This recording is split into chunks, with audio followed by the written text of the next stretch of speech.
ಏನಮ್ಮ, ಏನೋ ಮಾತಾಡ್ಬೇಕು ಅಂತ ಹೇಳ್ದೆ. ಏನಾಯ್ತು ಅದಕ್ಕೆ? ಏನ್ ಮಾತಾಡ್ಬೇಕು?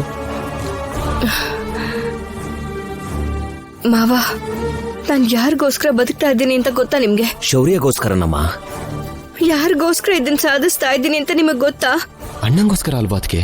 ಇದು ನಿಮಗ್ ಅರ್ಥ ಆಗಿದೆ, ಆದ್ರೆ ಶೌರ್ಯ ಸರ್ಗದು ಅರ್ಥ ಆಗ್ತಾ ಇಲ್ಲ. ಎಲ್ಲೋ ಏನೋ ಸಮಸ್ಯೆ ಆಗಿದೆ ಕಣಮ್ಮ, ಅರ್ಥ ಮಾಡ್ಕೋತಾನ್ ಬಿಡಮ್ಮ. ಹಾಗ ಅನ್ಕೊಳ್ಳೋದಕ್ಕೂ ಕೂಡ ಸಮಯ ಕೊಡದೆ ಅವ್ರನ್ನ ನಾನು ಅವಮಾನಿಸಿರೋ ಹಾಗೆ ಫೀಲ್ ಆಗ್ತಿದ್ದಾರೆ.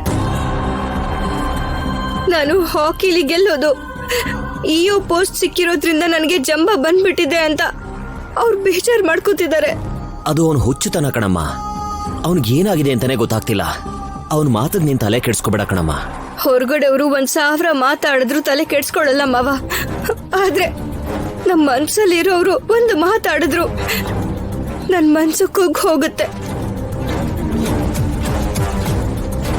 ಆ ನೋವನ್ನ ಸಹಿಸ್ಕೊಳ್ಳೋದು ತುಂಬಾ ಕಷ್ಟ ಮಾವ. ಅರ್ಥ ಆಗುತ್ತೆ ಅದಕ್ಕೆ ಮಾವ, ಇನ್ಮೇಲಿಂದ ಅವ್ರ ಮನ್ಸಿಗೆ ನೋವಾಗುವಂಥದ್ದು ಯಾವುದು ಮಾಡಬಾರ್ದು ಅನ್ಕೋತಾ ಇದ್ದೀನಿ.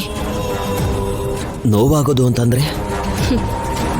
ಹಾಕಿ ಆಡೋದು, ಇಒ ಆಗಿ ಕೆಲಸ ಮಾಡೋದು.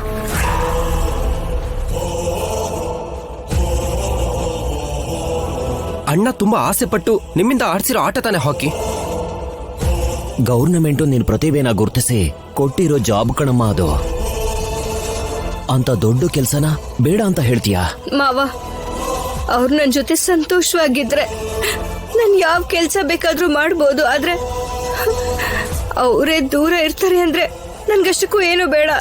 ಅದು ಹಾಗಲ್ಲಮ್ಮ, ನಾನು ಹೇಳೋದೊಂದು ಸ್ವಲ್ಪ ಇಲ್ಲ ಮಾವ, ಇನ್ಮೇಲಿಂದ ನಾನು ಅವ್ರು ಹಾಕಿರೋ ಗೆರೆನ ದಾಟದೆ ಅವ್ರ ಕಣ್ ಮುಂದೆನೆ ಬದುಕ್ಬೇಕು ಅಂತ ಅನ್ಕೋತಾ ಇದ್ದೀನಿ. ಇದನ್ನ ಅವ್ರಿಗೆ ಹೇಳ್ಬೇಕು ಅಂತಾನೂ ಇದ್ದೀನಿ. ಬೇಡಮ್ಮ, ಮನುಷ್ಯರ ಮಧ್ಯೆ ಮನಸ್ತಾಪಗಳು ಸರ್ವೇ ಸಾಮಾನ್ಯ. ಅದು ಬರ್ತಾ ಇರುತ್ತೆ, ಹೋಗ್ತಾ ಇರುತ್ತೆ. ಆದ್ರೆ ಆಟ ಮತ್ತೆ ಉದ್ಯೋಗನ ನಿನ್ ಪ್ರತಿಭೆಯಿಂದ ಪಡ್ಕೊಂಡಿದ್ಯಾ ಕಣಮ್ಮ. ಇವಾಗ ಬೇಡ ಅಂತಂದ್ರೆ ಮುಂದೆ ತುಂಬಾ ಪಶ್ಚಾತ್ತಾಪ ಪಡ್ತೀಯ. ಇಲ್ಲ ಮಾವ, ನಮ್ಮಿಬ್ರು ಮಧ್ಯೆ ಜಾಸ್ತಿ ಆಗ್ತಾ ಇರೋಂತ ಈ ದೂರ ಅಶ್ಮಿತಾಗೆ ನಾನ್ ಕೊಡ್ತಾ ಇರೋ ಅವಕಾಶ ಆಗ್ತಾ ಇದೆ. ಶೌರ್ಯ ಸರ್ಗೆ ಇರೋದು ಇಲ್ದೇ ಇರೋದನ್ನೆಲ್ಲ ಹೇಳ್ತಾ ಅವರಿಂದ ನನ್ನನ್ನ ದೂರನೇ ಮಾಡ್ತಾ ಇದ್ದಾಳೆ ಅವಳು. ಅಂತ ಅವಕಾಶನ ನಾವು ಅವಳು ಕೊಡಬಾರ್ದು ಮಾವ.